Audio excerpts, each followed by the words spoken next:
दोनों भाइयों ने अपनी लाठी उठाई और जंगल की पगडंडी पर चल पड़े। जंगल बहुत घना था।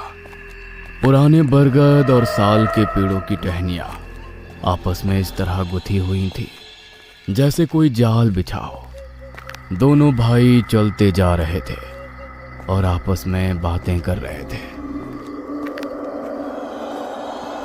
देख कबीर, मुझे बस एक ही डर सता रहा है।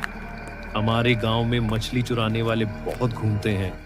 कहीं ऐसा ना हो कि कोई चोर रात के अंधेरे में हमारी सारी मेहनत पर पानी फेर दे। बात तो आपकी सच है भैया।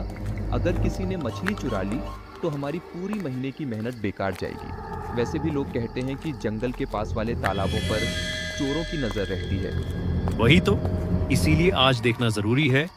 अगर कोई चोर आता होगा तो उसे आज हम रंगे हाथों पकड़ लेंगे। पर भैया, चोर दिन में भी तो आ सकता है ना। जरूरी तो नहीं कि वो रात का ही इंतजार करे। आ तो सकता है, पर रात के सन्नाटे में चोरी करना आसान होता है। पर तू चिंता मत कर, आज हम सब देख लेंगे। बातें करते करते वे कुछ देर और चलने के बाद तालाब के किनारे पहुंचे। तालाब के किनारे उन्होंने जो देखा उसे देखकर उनके पैरों तले जमीन खिसक गई। तालाब के किनारे मछलियां इधर उधर बिखरी पड़ी थी, पर वे मछलियां जाल से नहीं निकाली गई थी, बल्कि उन्हें किसी ने बेरहमी से नोचा था। ये क्या है? कबीर देख, हमारी मछलियां। भैया, ये तो मरी हुई है और ये देखो, इनके शरीर पर काटने के निशान हैं, जैसे किसी ने इन्हें कच्चा ही चबा लिया हो। अरे, ये क्या हो गया?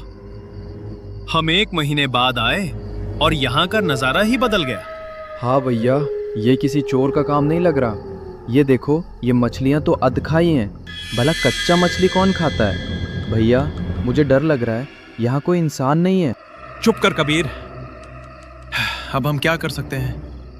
दिन में हम काम पर जाते हैं और रात में यहाँ ये सब हो रहा है।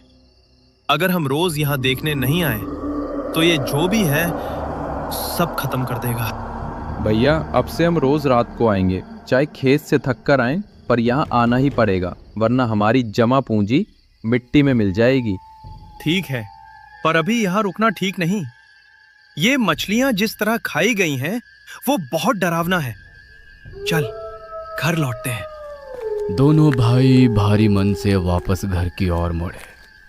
रास्ते भर उनके दिमाग में वही मछलियां घूम रही थी।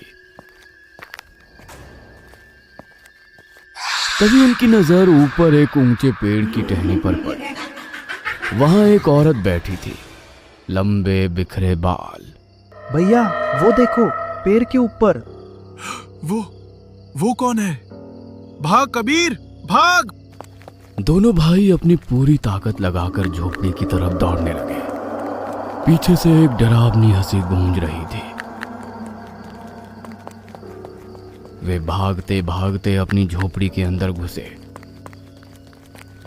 और तुरंत दरवाजा बंद कर लिया। दोनों जोर जोर से हाँफ रहे थे। तूने देखा कबीर? वो क्या था? भैया, वो वही चुड़ैल थी, वही हमारी मछलियाँ खा रही है। मैं तो अब कभी उस तालाब पर नहीं जाऊंगा। डर तो मुझे भी लग रहा है भाई, पर सुबह होने दे, देखते हैं क्या करना है। अभी सो जाते हैं, रात बहुत काली है। उस रात दोनों भाइयों की आंखों से नींद गायब थी। वे बस सुबह होने का इंतजार कर रहे थे।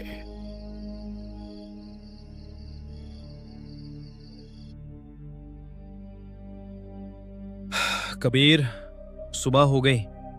रात भर तो एक पल के लिए भी पलक नहीं झपकी। भैया, वो क्या था? वो पेड़ पर बैठी हुई चीज, वो इंसान तो बिल्कुल नहीं थी। उसकी आंखें जैसे अंधेरे में 2 अंगारे जल रहे हों। डर मत, दिन में वो कुछ नहीं कर पाएगी। पर देख, शाम को हमें फिर से तालाब जाना ही होगा। आज हम हार मान गए तो हमारी सारी मेहनत बेकार जाएगी। चल, खेत की तरफ चल।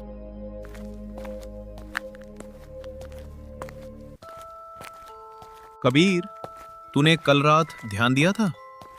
वो मछलियां, कोई जानवर होता तो उन्हें पूरा निगल जाता, पर वो तो ऐसी थीं जैसे किसी ने बस चखा हो और फेंक दिया हो। हाँ भैया, और वो हड्डियाँ जैसे किसी ने दांतों से कतर दिया हो। भैया मुझे तो लगता है कि वो औरत कोई इंसान नहीं बल्कि कोई बुरी आत्मा है जो हमारी मछलियों का खून पी रही है। हो सकता है, पर आज रात हम पूरी तैयारी के साथ जाएंगे। चल जल्दी काम खत्म कर, शाम होने वाली है। शाम ढल गई।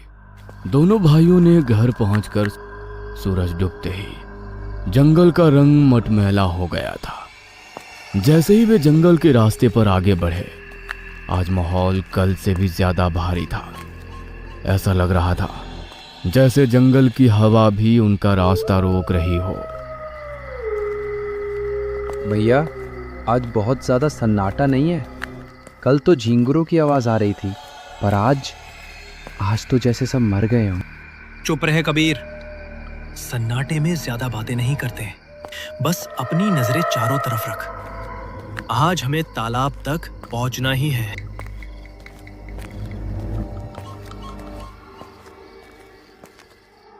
जैसे जैसे वे तालाब के करीब पहुंचे, सड़न की एक तीखी बदबू उनके नथुनों से टकराई, जैसे कोई मांस बहुत दिनों से धूप में सड़ रहा हो। उनके होश उड़ गए। वहां एक औरत तालाब की ओर पीठ करके बैठी थी। उसके सामने मरी हुई मछलियों का ढेर था। वो अपने दोनों हाथों से मछलियों को पकड़कर नोच रही थी। भैया वही है, देखो वो कच्चा मछली खा रही है। उसकी पीठ देखो कितनी अजीब और टेढ़ी है। अरे कौन हो तुम? हमारे तालाब का सत्यानाश क्यों कर रही हो? सुनाई नहीं देता क्या? औरत ने कोई जवाब नहीं दिया। वो बस उसी तरह मछलियां खाती रही। भैया मत छेड़ो उसे, चलो यहाँ से। मुझे उसकी आवाज सुनकर उबकाई आ रही है। तुझे कह रहे हैं, बाजार से खरीद कर नहीं खा सकती क्या? अचानक वो औरत रुकी। उसके खाने की आवाज बंद हो गई। पूरा जंगल जैसे सांस रोककर खड़ा हो गया। वो धीरे धीरे पीछे मुड़ी। उसकी आंखें चमक रही थी। वो बहुत डरावनी लग रही थी। वो औरत नहीं बल्कि एक डरावनी चुड़ैल थी। उसने एक जोरदार और तेज आवाज में चीख मारी। उसकी चीख से पूरा जंगल गूंज उठा। वो अब उनकी तरफ बढ़ने लगे। दोनों भाई जान बचाकर भागे, पर घबराहट में उन्हें दिशा का अंदाजा नहीं रहा। वे झाड़ियों की तरफ दौड़ने लगे, जहां सीधा तालाब का गहरा पानी था। धपा! दोनों भाई सीधे तालाब के ठंडे और काले पानी में जा गिरे। चुड़ैल तालाब के किनारे खड़ी होकर एक पागलों की तरह हंसने लगी। कहाँ भागोगे? ये मेरी इलाका है। मेरी मछलियां चुराने आए थे। अब तुम दोनों मेरा भोजन बनोगे। हम चोर नहीं हैं, ये हमारा तालाब है। हमने इसे बनाया है। तू कौन है? हमें जाने दे। अब यहाँ कोई तुम्हारा नहीं है, सब मेरी है। आ जाओ बाहर, वरना मैं अंदर आ जाऊंगी।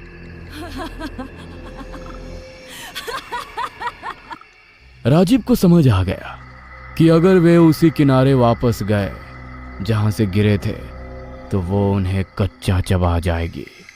दोनों भाइयों ने अपनी पूरी ताकत लगाई और तालाब के दूसरे किनारे की तरफ तैरने लगे। पानी भारी लग रहा था, जैसे नीचे से कोई उन्हें खींच रहा हो। हर पल उन्हें डर लग रहा था कि चुड़ैल पानी के अंदर से उनके पैर पकड़ लेगी। जैसे तैसे वे दूसरे किनारे के पास पहुंचे। उनके सामने बिल्कुल उनके रास्ते के बीचों बीच वही चुड़ैल खड़ी थी। वो इतनी जल्दी उस पार कैसे पहुंच गई, ये सोचकर ही उनके रूह कांप गई। भैया ये तो यहीं खड़ी है, ये यहाँ कैसे आई? तुम मुझसे भाग नहीं सकते। जहां तुम्हारी परछाई जाएगी वहां मैं पहुंचूंगी। मुझे भूख लगी है। भाग कबीर, रुकना मत, घर की तरफ भाग। अब जंगल में एक खौफनाक दौड़ शुरू हो गई। दोनों भाई झाड़ियों को चीरते हुए भाग रहे थे। कहाँ भाग रहे हो? मछली नहीं चाहिए क्या? तुम भाग जाओगे तो मैं सारी मछलियाँ खा जाऊंगी और फिर तुम्हारे घर आऊंगी। दोनों भाई भागते भागते अपनी झोपड़े में पहुंच गए। बाहर सन्नाटा छा गया, लेकिन वो सन्नाटा और भी डरावना था। तभी दरवाजे पर एक जोरदार दस्तक हुई। अंदर छुपकर नहीं बचोगे, मैं आ रही हूँ। झोपड़ी के अंदर का माहौल किसी शमशान जैसा शांत था, लेकिन बाहर से आने वाली धप धप की आवाजें कलेजा चीर रही थी। बाहर सन्नाटा छा गया, जो उन आवाजों से भी ज्यादा डरावना था। चुप रह कबीर, आवाज मत कर। अगर उसे पता चला कि हम डरे हुए हैं तो वो और हमला करेगी। अपनी लाठी उठा और कोने में खड़ा हो जा। भैया आज रात हम नहीं बचेंगे। वो चुड़ैल हमें छोड़ने वाली नहीं है। उसने कहा था कि वो हमें मछली की तरह कच्चा चबा जाएगी। हिम्मत मत हार छोटा भाई, जब तक मेरे हाथ में ये कुल्हाड़ी है मैं उसे तुझे छूने नहीं दूंगा।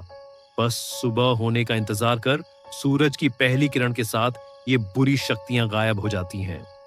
राजीव, कबीर, बाहर आओ। देखो, मैं तुम्हारे लिए ताजा मछली लाई हूँ, कच्ची और मीठी। क्या तुम्हें भूख नहीं लगी? बाहर फिर से सन्नाटा छा गया, लेकिन इस बार हवा में एक ऐसी आवाज गूंजी जो बिल्कुल उसकी माँ जैसी थी। बेटा, राजीव, कबीर, दरवाजा खोलो। देखो, मैं आ गई हूँ। बहुत ठंड लग रही है बाहर। भैया ये तो माँ की आवाज है। क्या माँ वापस आ गई? रुको, पागल मत बन कबीर। माँ को मरे हुए 3 साल हो गए हैं। ये वो चुड़ैल है, वो हमारी भावनाओं के साथ खेल रही है। ये उसका छलावा है। पर भैया आवाज तो बिल्कुल वैसी ही है, वो रो रही है। चालाक बड़ा भाई, पर तुम अपने छोटे भाई को कब तक बचाओगे? एक न एक दिन तो उसे बाहर निकलना ही होगा। पूरी रात इसी मानसिक और शारीरिक जद्दोजहद में बीती। चुड़ैल कभी हंसती। राजीव और कबीर एक पल के लिए भी नहीं सोए।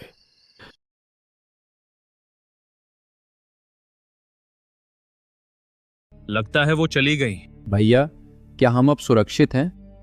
हाँ कबीर, अब से हम पूरी तरह से सुरक्षित हैं।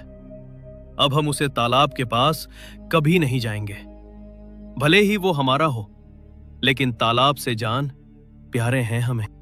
उस दिन से वो दोनों भाई उस तालाब की तरफ मुड़कर भी नहीं देखे। वो उस तालाब की तरफ उस दिन से कभी नहीं गए। दोनों भाई बस खेती करके ही अपना जीवन बिताने लगे।